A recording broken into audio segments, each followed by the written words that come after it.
At $36,000 a year on a flat 2% cashback card, you earn $720 back. On a 1.5% card, you earn $540.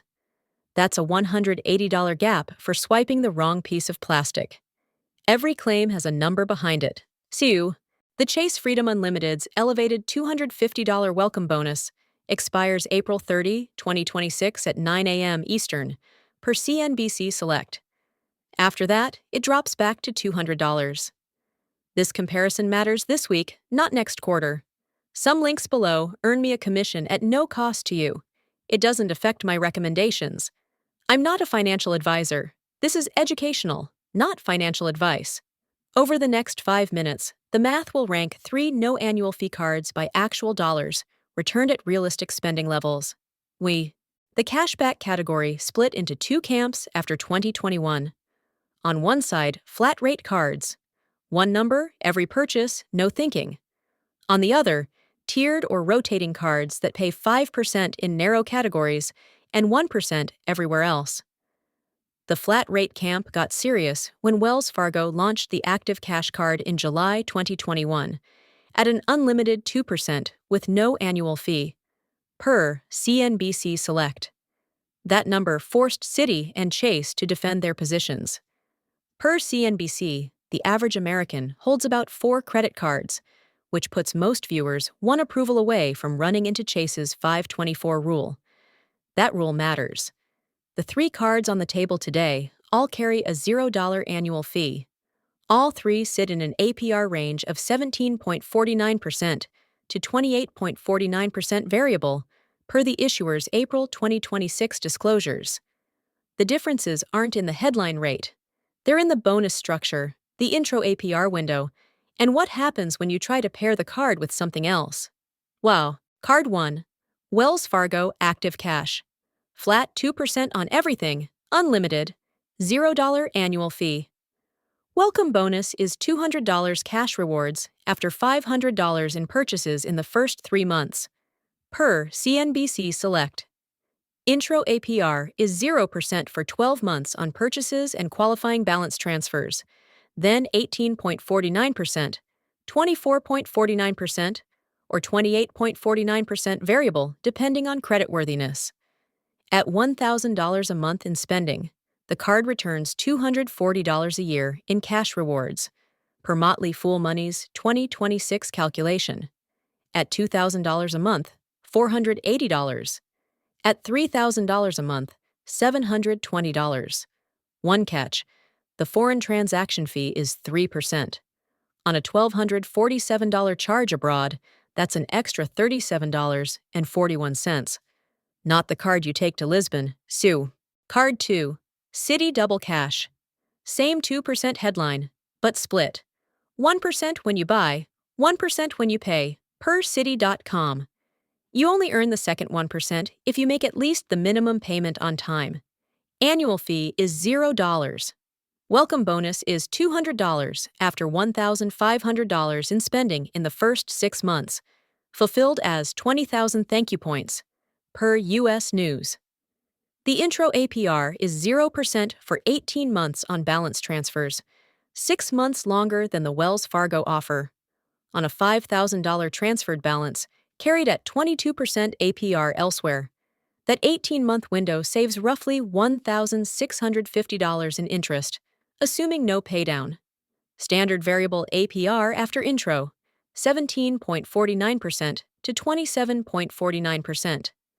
Those thank you points transfer to 19 to 21 airline and hotel partners, per Award Wallet, which can push the effective return above 2% if paired with a Citi Strata Premier. Card 3. Chase Freedom Unlimited. 1.5% flat on most purchases, 3% on dining and drugstores, 5% on travel booked through Chase Travel, per Chase's product page. Annual fee, $0.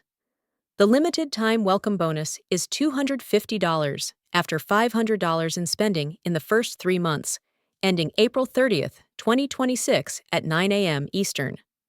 After that, $200. Intro APR is 0% for 15 months on purchases and balance transfers. Standard variable APR thereafter 18.24% to 27.74%.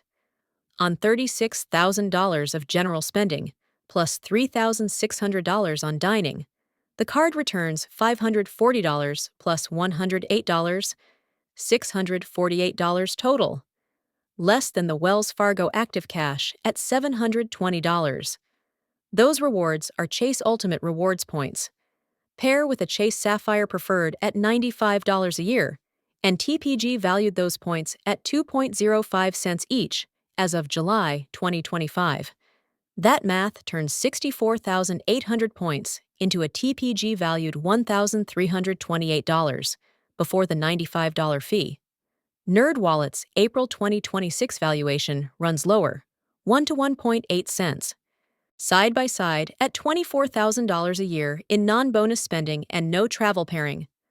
Wells Fargo Active Cash returns $480. Citi Double Cash returns $480. Chase Freedom Unlimited returns $360. Add the welcome bonus. Wells Fargo $680, Citi $680, Chase $610 in year 1. Assuming the $250 bonus is captured before April 30. On math alone at flat spending without travel optimization, the two 2% cards beat the Chase product by $120 in year 1 and $120 every year after. The remaining details matter. First, Chase's 524 rule. Per the points guy, Chase generally declines applicants who've opened 5 or more personal credit cards from any issuer in the last 24 months. Chase Freedom Unlimited is on that list, per NerdWallet's crowdsourced tracking. The rule is unofficial, never published by Chase, but consistent enough that planning around it is standard. Wells Fargo and Citi don't apply 524. Second, Citi Double Cash's second 1% is conditional. Missing the minimum payment removes the payside cashback for that cycle. The card also has no 0% intro APR on purchases, only on balance transfers. If you need to finance a new appliance, Wells Fargo's 12 months or Chase's 15 months matter. Citi's doesn't apply. Third, all three carry a 3% foreign transaction fee. None are travel cards. On a $2,000 European trip, that's $60 in pure friction. Fourth, Chase points boost values dropped after December 22, 2025. Some hotel redemptions fell from 2 cents to 1.65 cents per point, per TPG. The ultimate rewards upside is real, but it's not static, and issuer devaluations are part of the deal. Implication: if you've opened 3 or more cards in the last 2 years and want a Chase Sapphire Preferred next year, applying for Freedom Unlimited now burns one of your remaining slots. Wells Fargo Active Cash is the top pick. It pays $120 more per year than Chase Freedom Unlimited at $24,000 in non-bonus spending, with no 524 risk and no conditional payside mechanic. Bonus and APR window match the category. If you're carrying a balance you want to refinance, Citi Double Cash is the alternative. The 18-month 0% balance transfer APR is the longest in this group. On a $5,000 balance, that buys 6 more months of zero interest than Wells Fargo. Roughly $550 in additional saved interest at a 22% APR baseline.